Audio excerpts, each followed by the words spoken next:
When your freedom in Christ is threatened, fight like the Dickens. This is the Apostle Paul's message for us today in Galatians chapter 2, verses 1 through 10. And the Apostle Paul, he takes us out of Galatia and brings us to Jerusalem, where there is a meeting happening with the other apostles and some false believers. Paul says they're pseudo-believers, they're pseudo-brothers. They're not even considered part of the family of faith. They have slipped in, they have snuck in like spies to spy out the freedom that we have in Christ Jesus.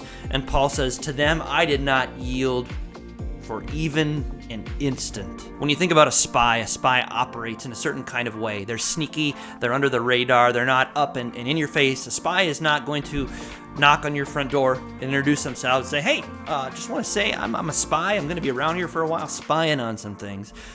Spies fly under the radar by their very nature. They're slippery, they're kind of sneaky. And this was the situation the Apostle Paul faced, but it's also the situation we face because if we're honest with ourselves, freedom spies are lurking everywhere in our lives to try to spy out the freedom we have in Christ Jesus. And what Paul is telling us to do is to kind of go on a spy hunt to ferret out these little spies that crop up in your life. Because the truth is, we know all too well where these freedom spies lurk.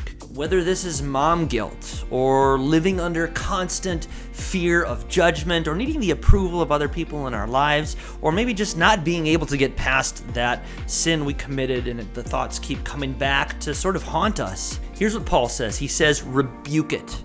Shut it down, because that voice of condemnation has no place in the heart of the Christian.